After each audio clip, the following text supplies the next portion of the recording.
你知道吗？一部每集只有3分钟的短剧，上线2周播放量冲破3亿，而这一切只因为2个人之间一场说不清是演还是真的化学反应。大家好，欢迎来到今天的节目。今天我们要聊的是短剧圈最近炸出来的一对组合，翟一莹和刘宇航。先说翟一莹，这个名字可能你已经在无数条短剧广告里刷到过。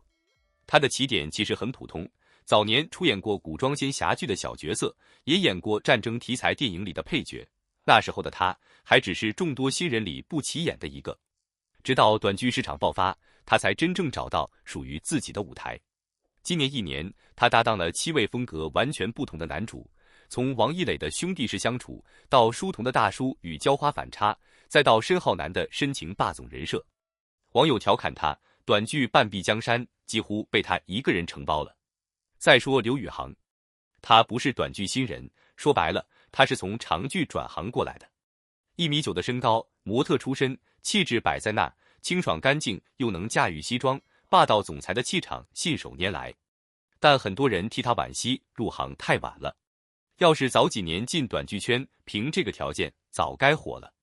他此前拍的《醉青离》《木离色》《步步为营》几部戏，口碑都不错，观众也认可他的演技，却始终没能真正破圈，热度总差那么一口气。你们不知道的是，就在大家都以为这不过是又一次常规合作的时候，一部叫《初次尝鲜》的剧悄悄改变了一切。故事本身说出来你可能觉得老套，女主角醉酒误闯进了首富的房间，一场荒唐的意外牵出一段身份悬殊的爱情。这种设定短剧圈见得太多了，甜宠加反套路几乎是标准公式。就在同一天，市场上还有好几部同类型作品在竞争热度，谁也没把这部戏当成什么 Black Horse， 包括制作团队自己可能都没料到接下来会发生什么。但事情远没有这么简单。这部剧开播当天，热度直接冲到7200多万，空降平台热播榜第2。没有人预料到，短短2周之后，播放量会突破3亿，抖音相关话题阅读量直接干到15.6亿。而真正让这部剧破圈的，不是剧情，是一个片段。剧里有一场戏，翟一莹跪在地上求刘宇航吃一口榴莲。就这么一个镜头，被网友剪成鬼畜视频，扔到 B 站，硬是刷出820万播放量。评论区一边说心疼，一边疯狂二创，弹幕刷屏刷到根本停不下来。有粉丝专门做了合集，把2人每一场对手戏的细节全部扒了一遍，谁的手先碰到谁，谁的眼神先躲开，都被当成与 quote 证据与 quote 反复解读。而就在这个时候，另一件事发生了，有观众开始扒2人的花絮。镜头之外，翟一莹和刘宇航的身高差被称作与 quote 最萌身高差与 quote。拥抱的画面里，他的手臂比他整个人还要长。评论区开始有人说，这哪是演戏，这分明是与 quote 公费恋爱与 quote。如果有一天你在屏幕上看到的甜蜜分不清是剧本写好的还是真实发生的，你会怎么想？评论区吵得不可开交。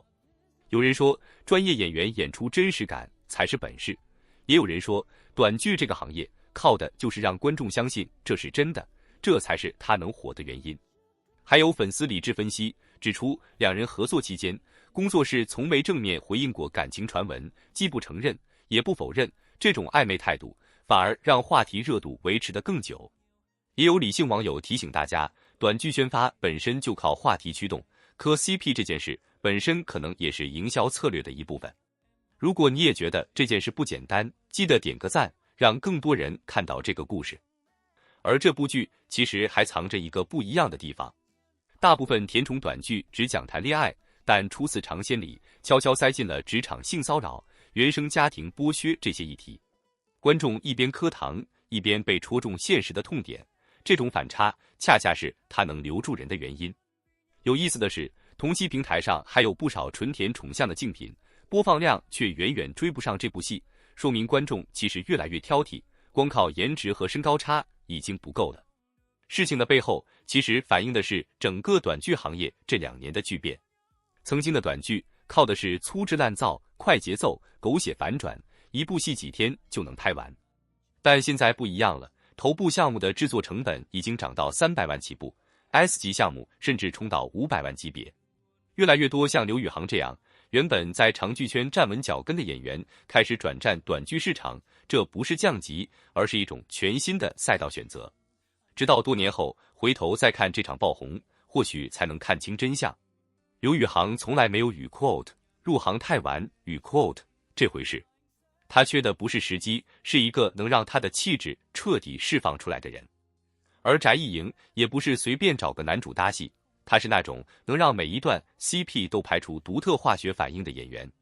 换句话说，不是运气砸中了他们，而是两个人本身的化学反应撞上了一个刚好合适的剧本，在刚好合适的时间点遇上了刚好挑剔到位的观众。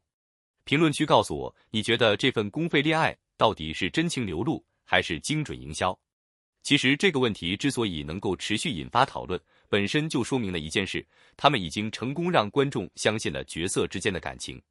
真正失败的 CP， 没有人愿意讨论真假，因为观众根本不会投入情绪。真正成功的 CP， 则会让人忍不住反复寻找细节，从一个眼神、一句台词、一次牵手，甚至采访里的互动中不断猜测和解读。